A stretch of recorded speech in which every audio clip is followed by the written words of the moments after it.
Bismillahirrahmanirrahim. Assalamualaikum warahmatullahi wabarakatuh. Nah, kita lanjutkan pembahasan kita tentang Al-Quranul Karim dan Wahyu. Nah, pada poin ini kita akan berbicara tentang wahyu. Bismillahirrahmanirrahim. Inna ta'rifa bil wahyi lughatan wa istilahan huwa min mustalzimatid dururiyah wal hammah wa bil akhassi fi yadatil ulum at-tafsir li'annaha taqumu asasan ala mawdu'il Qur'anil Karim alladhi man ahassa khasaisuhu al-wahyi li'annahu wahyun min indillahi tabaraka wa ta'ala.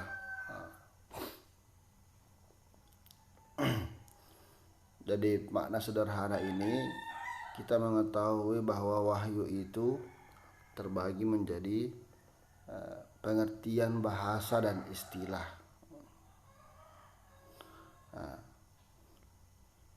Li'annaha taqumu asasan ala mawdu'il Qur'anil Karim alladzi man ahassa, yang mana berbicara tentang Al-Quran lebih banyak menjadikan asas atau pokok-pokok dari Al-Quran itu. Al-Quranul Karim bahwa berbicara tentang Al-Quran erat kitanya berbicara dengan tentang wahyu. Al-wahyu lughatan yutlaqu 'ala al-isyarati wal kitabah. Bahwasanya itu wahyu menurut bahasa mengacu pada pendekatan bahasa isyarat dan tulisan. Wal maktubu war risalah, baik yang tertulis maupun yang tersurat. Wal ilham wal kalamul khafi, baik berupa ilham atau perkataan yang disampaikan secara tersembunyi, sembunyi-sembunyi.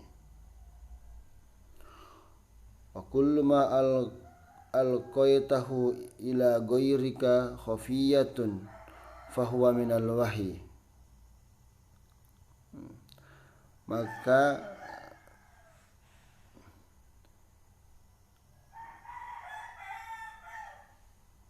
siapapun yang engkau temui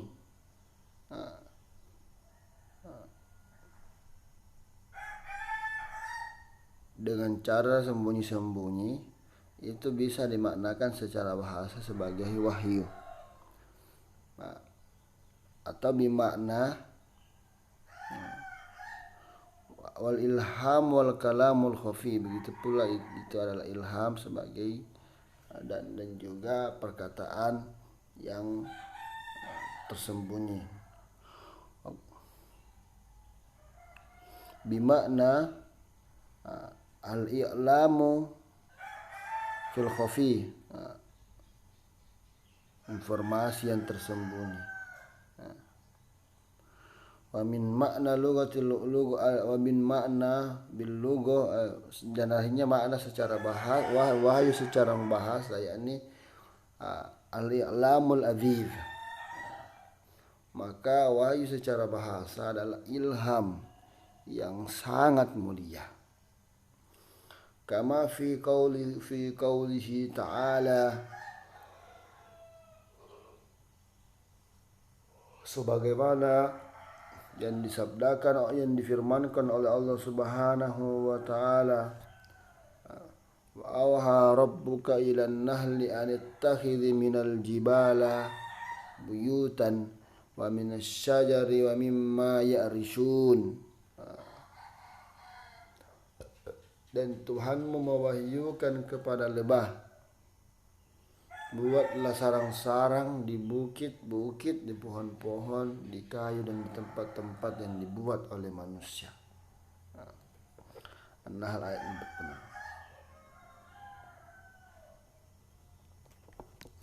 46. Wa min hadha naw min al-ilhami diddul ususati allati masdaruha syaitan.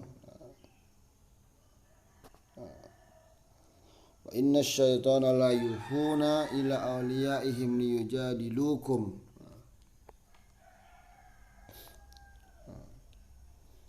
Nah, dari ayat yang pertama tadi kita pahami bahwa ada ilham yang sangat penting dari Allah SWT yang diturunkan kepada manusia sesuai dengan fitrahnya. Nah, wa auha ila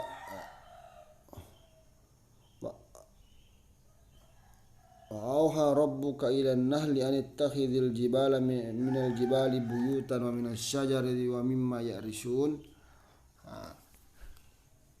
Ini adalah wahyu yang berupa isyarat yang disampaikan oleh Allah Subhanahu wa taala kepada lebah. Sama halnya seperti yang berupa ilham yang diberikan kepada manusia. Ilham di sini berupa manusia yaitu informasi yang tersirat. Yaitu wahayna ila ummi Musa an ardiih fa idza khifti alaihi fa alqaitu fil yammi wa la takhafi wa la tahzani inna radduhu ilaika wa ja'iluhu minal mursalin. Al-Qasas ayat 7.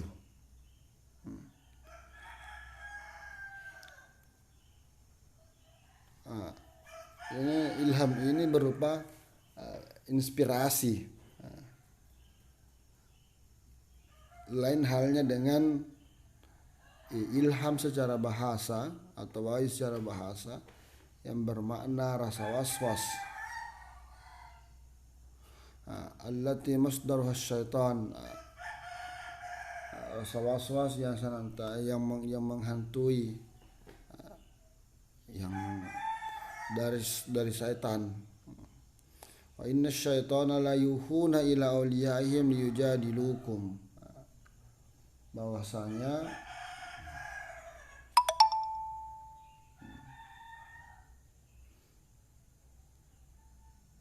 sesungguhnya syaitan itu membisikkan kepada kawan-kawannya agar mereka membantah kamu.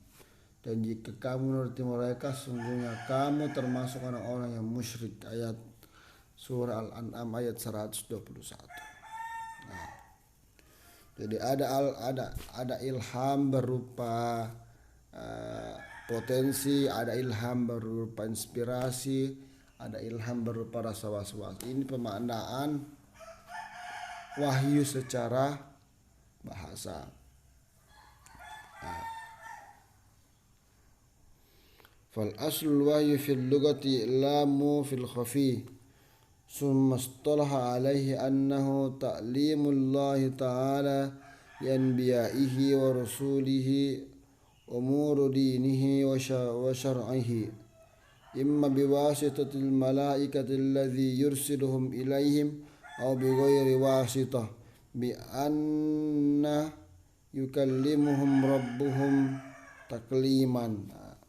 Fal aslu fil wahyi wal aslu al wahyu fil lughati al i'lam fil khafi. Bahwasanya wahyu secara bahasa itu adalah perkataan yang disampaikan secara sembunyi-sembunyi.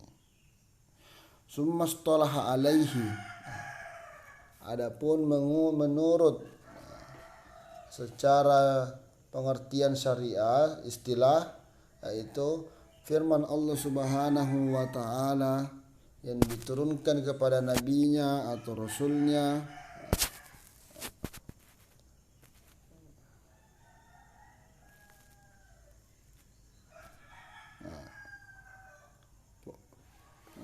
umuru dinihi wa syar'ihi, yang mana hal yang disampaikan ini terkait dengan masalah-masalah agamanya dan syariat yang dibawanya.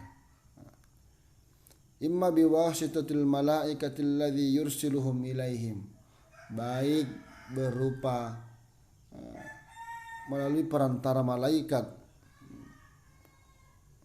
untuk menyampaikan kepadanya, atau bighairi wasitah, ataupun tanpa perantara, bi annahum yukallimuhum rabbuhum takliman, Allah yang langsung menyampaikannya.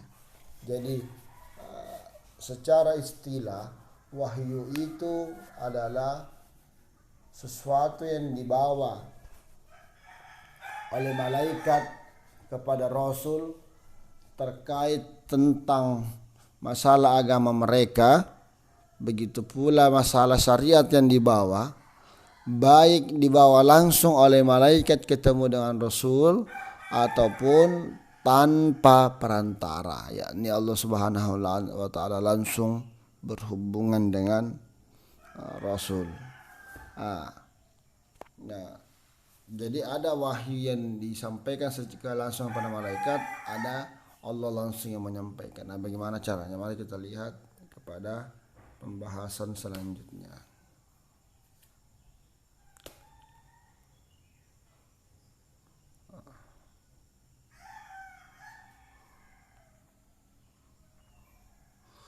Al-wahyu fil istilah syar'i huwa kalamullah ta'ala al-munazzal ala anbiya'ihi wal mursalin.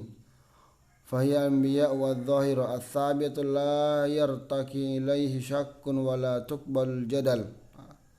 Wa dhalika lima yaqtarinu biha min mu'jizatil hissiyati tabruhunna ala sidqid da'wah til anbiya'i wal mursalin fima yablugunahu anillahi ta'ala, kama qala Allah ta'ala mukhataban li Rasul sallallahu alaihi wasallam, inna auhayna ilaika kama auhayna ila nuhin wan nabiyyina min ba'dihi ila akhirih.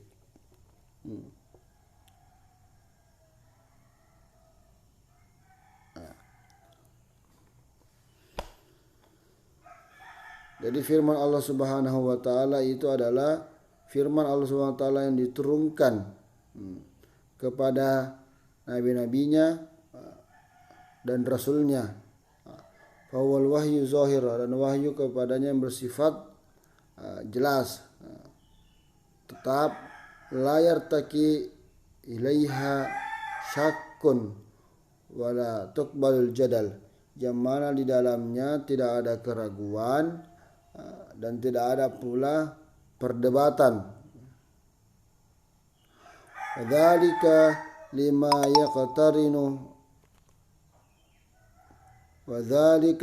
yaqtarinu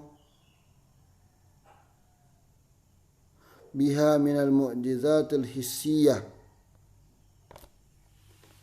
ala sidqid da'watil awal anbiya, dan itulah yang dihubungkan oleh wahyu dan mukjizat yang membenarkan dakwah, yang membenarkan dakwah para nabi dan para rasul dari apa yang mereka sampaikan yang berasal dari Allah Subhanahu wa taala. Sebagaimana firman-Nya, inna auhayna ilaika ila akhirih.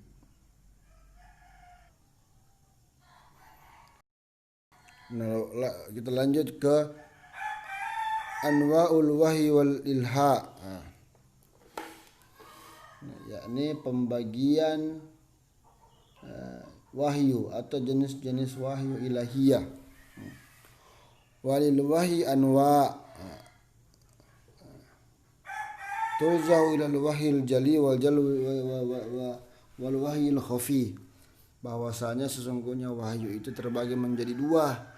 Ada namanya wahyu al-jali dan ada wahyu namanya wahyul khafi. Jali ini kita maknai dengan jelas, sedangkan khafi dimaknai dengan tersembunyi. Wal Qur'anul karim min naw'il wahyil jali, dan Al-Qur'anul Karim itu sebagai wahyul jali. Wa huwa ma kana biwasitati Jibril. Yang mana Al-Qur'an ini disampaikan melalui perantara yakni Jibril alaihi salatu wassalam. Yanzilu bil Qur'ani ala nabi sallallahu alaihi wasallam. Dan Al-Qur'an diturunkan kepada Nabi Muhammad sallallahu alaihi wasallam, wa yulqal Qur'anul Karim fi qalbin Nabi sallallahu alaihi wasallam, dan disampaikan kepada Nabi dan merasuki hatinya gitu. Wa yu'ayyinuhu bi fawaidihi wa bi basiratihi bi halati at-taqyid anhu raibun wala syakkun fima yulki ilaihi minal Qur'anil Karim bihaisu ya'lamuhu ilman yaqiniyan thabitan. Jadi Al-Qur'an itu diturunkan oleh Jibril kepada Nabi Muhammad dan merasuki hatinya Rasulullah, dan di dalamnya tidak ada raibun syakkun, tidak ada keraguan, tidak ada kekhawatiran, syakkun, rasa waswas, fima yulkihi ilaihi, dengan apa yang disampaikan.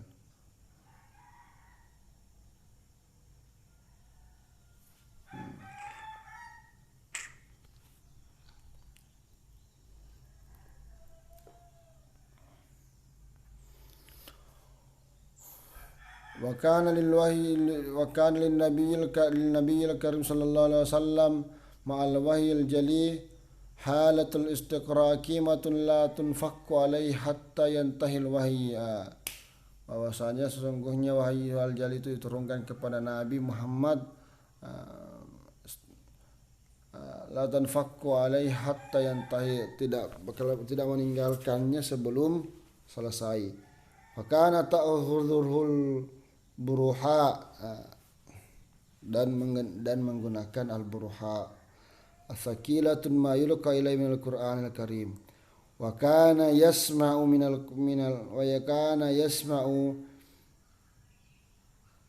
man kana khatirahun indahu alaihi salatu wassalam lihadzal liqa sautan inda wajhihi syarifan ka'annahu duniyun nahli fa idza tusiru anhu al-wahyu akhadha alaihi salatu wassalam yalqa ma uhiya ilaihi wa ilaihi min al-Qur'anil Karim wa yad'u kutubuhul wahyu kutabatahul wahyu fa yu'allimu alaihi bi kitabati minas sahifa.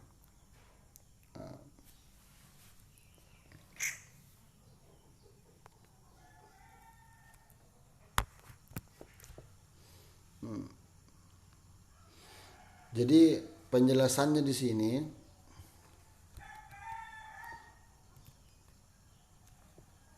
bahwa wahyul jali itu disampaikan kepada Nabi baik dalam keadaan darurat dan dalam keadaan tidak terputus sampai selesai wahyu itu diturunkan. Keadaan tersebut kadang memberikan rasa nyeri, rasa sakit, atau seperti serasa dibekam atas apa yang diberikan kepadanya dari ayat-ayat. Jadi ketika ayat-ayat itu mau datang, banyak tanda-tandanya. Ini sebagaimana kita pelajari di mata kuliah Ulumul Quran.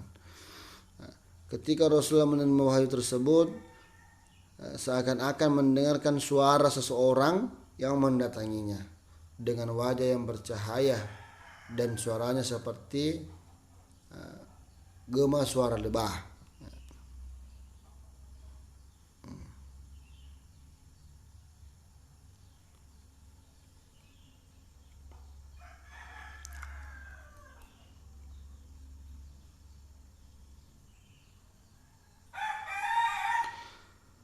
Dan ketika wahyu disampaikan kepadanya, Rasulullah menerima wahyu tersebut sembari mengucapkan kembali apa yang disampaikan kepadanya dari Al-Qur'anul Karim.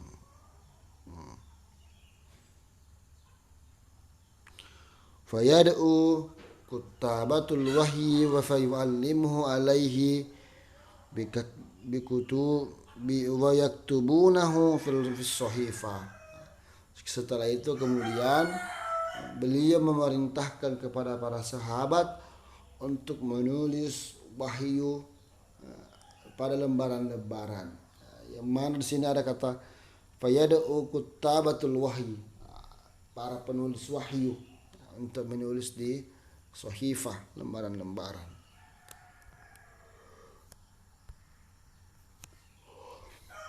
Nah, wa ammal wahyul khafi fahuwa ma kana yulqa fi qalbin nabi sallallahu alaihi wasallam min ma'anil ilhaiyati aw bi isyarati jibril min ghairi bayanin aw bi kalam min ghairi bayanin bil kalam wa min hadha an-naw' ahaditsun nabiy syarif wal qudsi wa ila hadha asyara Allah ta'ala bi qawlihi ila suratin najm wa ma yantiqu anil hawa in huwa illa wahyun yuha, suratul najm. Wa min huna yatabayyanul fariqu bainal Qur'anil Karim wa bainal hadisun nabi awil qudsi haitsu innal Qur'anul mauhan bihi min indillahi ta'ala ila nabi alaihi salatu wassalam bi alfadhil wal ma'na bil lafzi wal ma'na. Wa amma al ahadisun nabi wal qudsiyati famuhan biha min indillahi ta'ala bima'na duna al-lafzi kana an-nabi sallallahu alaihi wasallam yakhtar la alfazan arabiyyatun al-munasabatu amma ma amara binisbatihi ila Allah ta'ala minha fahuwa ahadisul qudsiyah wa ma siwa dhalika fahuwa ahadisun nabawiyyah. Jadi di sini pemaknaan sederhananya bahwa kalau ilhamul jali, kalau wahyul jali itu secara terang-terangan, itulah Al-Quran. Sedangkan makna al-khafi itu adalah wahyu yang secara samar-samar ataupun tersembunyi. Kalau terang-terangan, nah yang ini wahyu secara tersembunyi ini dimasukkan langsung Allah Subhanahu wa taala ke dalam dadanya Nabi. Yang kemudian bermetamorfosis, berimplementasi menjadi hadis nabawi, hadis-hadis Nabi atau hadis qudsi. Nah, kita lihat terjemahannya. Wa amma fahuwa ma kana yulqa fi qalbin nabi.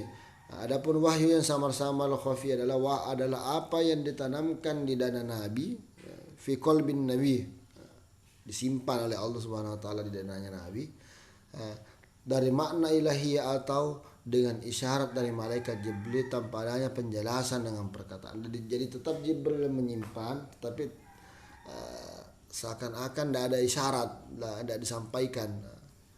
Dan ini adalah salah satu jenis dari hadis-hadis Nabi yang mulia dan suci. Dari sini lahir dari dadanya Nabi ini keluarlah hadis. Sebagaimana petunjuknya Allah Subhanahu wa taala dalam surat An-Najm tadi. Dari sini dijelaskan perbedaan antara Qur'anul Karim dan hadis-hadis Nabi. فمن هنا يتبين الفارق بين القرآن الكريم وبين الحديث النبوي والقدسي. Perbedaan hadis Nabi dan hadis qudsi. Haitsu innal Qur'ana muhiyan bihi min indillahi ta'ala ila nabi. Bahwasanya kalau Al-Qur'an itu merupakan wahyu yang diturunkan oleh Allah Subhanahu wa taala kepada Nabi secara lafaz dan makna. Sedangkan hadis-hadis nabawiyah dan hadis qudsi merupakan wahyu, tetap dari Allah Subhanahu wa taala, tapi dalam bentuk makna tanpa lafaz. Kalau lafaz itu, kalau makna dan lafaz itu adalah Al-Qur'an, tapi kalau dalam bentuk makna tanpa lafaz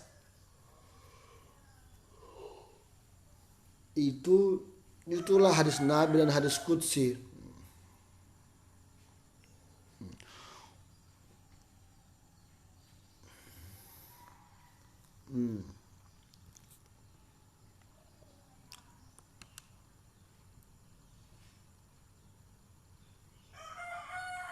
Wa amma hadisun Nabi wal qudsi fa huwa muhyan min indillahi ta'ala bima'na duna al-lafzi. Wa kana Nabi sallallahu alaihi wasallam yakhtaru laha alfadhul arabiyyati al-munasabah. Adalah Nabi yang diberikan kewenangan untuk melafazkannya. Nabi sendiri yang melafazkannya. Itu bukan dari Allah Subhanahu wa taala. Sedangkan hak untuk memutuskan perkara merupakan milik Allah Subhanahu wa taala. Maka itu adalah hadis-hadis qudsi, dan selain dari itu merupakan hadis-hadis nabawiyah. Oke. Saya rasa cukup di sini penjelasan kita.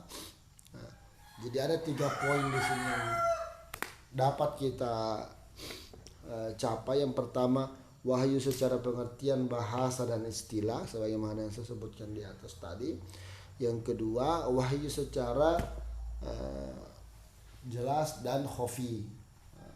Kalau yang jelas itu berupa Al-Quran, sedangkan yang khafi itu seperti hadis-hadis Nabi baik berupa hadis nabawi ataupun hadis qudsi. Cukup sekian. Assalamualaikum warahmatullahi wabarakatuh.